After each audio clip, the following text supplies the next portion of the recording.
Hi friends, ನಮಸ್ತೆ ಎಲ್ರಿಗೂ. Welcome to Akash kitchen. ನಾನಿವತ್ತು ಅಳಸಿ ಬೀಜದಿಂದ ಮಸಾಲೆ ವಡೆ ಮಾಡ್ತಾಯಿದ್ದೀನಿ. ಹೇಗೆ ಮಾಡೋದು, ಏನೆಲ್ಲ ಇಂಗ್ರೀಡಿಯೆಂಟ್ಸ್ ಬೇಕು ಅಂತ ನೋಡೋಣ ಬನ್ನಿ.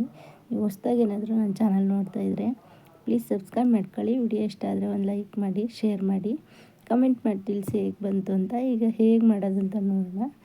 ಇಲ್ಲಿ ನೋಡಿ, ನಾನು ಅಳಸಿ ಬೀಜನ ಸಿಪ್ಪೆ ತೆಗೆದುಬಿಟ್ಟು ಈ ಥರ ಸಣ್ಣ ಸಣ್ಣದಾಗಿ ಕಟ್ ಮಾಡ್ಕೊಂಡಾದರೂ ಇಟ್ಕೊಳ್ಳಿ, ಇಲ್ಲಾಂದರೆ ಜಜ್ಜಾದರೂ ಇಟ್ಕೊಳ್ಳಿ. ಈಗ ಒಂದು ಮಿಕ್ಸಿ ಜಾರ್ಗೆ ಅಳಸಿ ಬೀಜ ಸೇರಿಸ್ಕೊತಾ ಇದ್ದೀನಿ.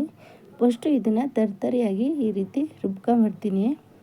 ಯಾಕೆಂದರೆ ಅಳಸಿ ಬೀಜ ಗಟ್ಟಿ ಇರೋದ್ರಿಂದ ಫಸ್ಟು ಒಂದು ಸಲ ರುಬ್ಕೊಂಡಿದ್ದೀನಿ. ಈಗ ಕಡಲೆಬೇಳೆನ ಒಂದು ಅರ್ಧ ಕಪ್ ಕಡಲೆಬೇಳೆ ನೆನೆಸಿಟ್ಕೊಂಡಿದ್ದೆ, ಅದನ್ನು ಸೇರಿಸ್ಕೊತಾ ಇದ್ದೀನಿ. ಹಸಿಮೆಣ್ಸಿನ್ಕಾಯಿ ಮತ್ತು ಶುಂಠಿ ಖಾರಕ್ಕೆ ಎಷ್ಟು ಬೇಕೋ ನೋಡಿ ಅಷ್ಟು ರುಬ್ಕೊಳ್ಳಿ. ಸ್ವಲ್ಪನೂ ನೀರು ಸೇರಿಸ್ಕೊಳಂಗಿಲ್ಲ, ಗಟ್ಟಿಯಾಗಿ ರುಬ್ಕೊಂಬರ್ಬೇಕು. ನೋಡಿ ಈ ರೀತಿ ಆಫ್ ಆ್ಯಂಡ್ ಡನ್ ಮಾಡೋದು ಆ ಥರ ಮಾಡ್ಕೊಂಡು ರುಬ್ಕೊಂಬನ್ನಿ. ಈಗ ನಾನು ರುಬ್ಬಿರೋದನ್ನ ಇದನ್ನು ಬೇರೆದೊಂದು ಬೌಲ್ಗೆ ಸೇರಿಸ್ಕೊತಾ ಇದ್ದೀನಿ. ಈಗ ನಾನು ಇಲ್ಲಿ 2 ಮೀಡಿಯಮ್ ಸೈಜ್ ಆನಿಯನ್ನ ಸಣ್ಣದಾಗಿ ಚಾಪ್ಸ್ ಮಾಡಿ ಇಟ್ಕೊಂಡಿದ್ದೆ, ಅದನ್ನು ಸೇರಿಸ್ಕೊತಾ ಇದ್ದೀನಿ. ಕೊತ್ತಂಬರಿ ಮತ್ತು ಪುದೀನ, ರುಚಿಗೆ ಎಷ್ಟು ಬೇಕೋ ಅಷ್ಟು ಉಪ್ಪು ಸೇರಿಸ್ಕೊತಾ ಇದ್ದೀನಿ.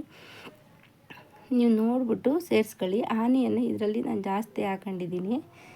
ಮೀಡಿಯಮ್ ಸೈಜು 2 ಆನಿಯನ್ ಸೇರಿಸ್ಕೊಂಡಿದ್ದೀನಿ. ಈ ರೀತಿ ಇವಾಗ ನಾವು ಮಸಾಲ ವಡೆಗೆ ಯಾವ ರೀತಿ ಕಲಿಸ್ಕೊತೀವೋ ಆ ರೀತಿ ಕಲಿಸ್ಕೊತೀನಿ. ಈಗ ನಿಮಗೆ ಬೇಕಂದರೆ ನೀವು ಹಸಿಮೆಣ್ಸಿನ್ಕಾಯಿ ಚಕ್ಕೆ ಕೂಡ ಆ್ಯಡ್ ಮಾಡ್ಕೊಬೋದು. ಈಗ ಒಂದು ಬಾಣಲಿ ಇಟ್ಕೊಂಡು ಎಣ್ಣೆ ಬಿಸಿ ಇಟ್ಕೊಂಡಿದ್ದೀನಿ. ಇನ್ನೊಂದು ಎಣ್ಣೆ ಚೆನ್ನಾಗಿ ಬಿಸಿ ಆಗಬೇಕು, ಮಧ್ಯಮ ಉರಿ ಒಳಗೆ ಕಾಯಿಸ್ಬೇಕು.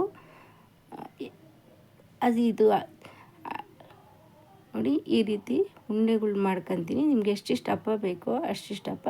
ಇನ್ನೊಂದು, ಇದು ಅಳಸಿ ಬೀಜದ ಇದಾಗಿರೋದ್ರಿಂದ ಬೇಯೋದು ಸ್ವಲ್ಪ ಲೇಟ್ ಆಗುತ್ತೆ. ಸೊ ಹಂಗಾಗಿ ಹೈ ಫ್ಲೇಮಲ್ಲೆಲ್ಲ ಇಟ್ಕೊಳಕ್ಕೆ ಹೋಗ್ಬೇಡಿ, ಮೀಡಿಯಮ್ ಫ್ಲೇಮಲ್ಲೇ ಇಟ್ಕೊಂಡು ಮಧ್ಯಮ ಉರಿ ಒಳಗೆ ಚೆನ್ನಾಗಿ ಬ್ರೌನ್ ಕಲರ್ ಬರೋವರೆಗೂ, 2 ಕಡೆನೂ ಗೋಲ್ಡನ್ ಕಲರ್ ಬರೋವರೆಗೂ ಚೆನ್ನಾಗಿ ಫ್ರೈ ಮಾಡ್ಕೊಳ್ಳಿ. ನೋಡಿ ಈ ರೀತಿ ನಾನು ಫ್ರೈ ಮಾಡ್ಕೊತಾ ಇದ್ದೀನಿ.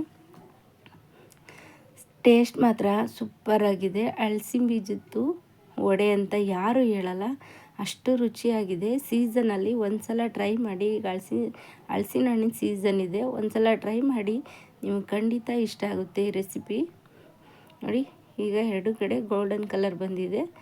ಈಗ ನಾನು ಬೇರೆದೊಂದು ಬೌಲ್ಗೆ ಎತ್ತಿಟ್ಕೊತೀನಿ. ನೀವು ಒಂದು ಸಲ ಟ್ರೈ ಮಾಡಿ. ವಿಡಿಯೋ ನೋಡಿದ್ದಕ್ಕಾಗಿ ಧನ್ಯವಾದಗಳು.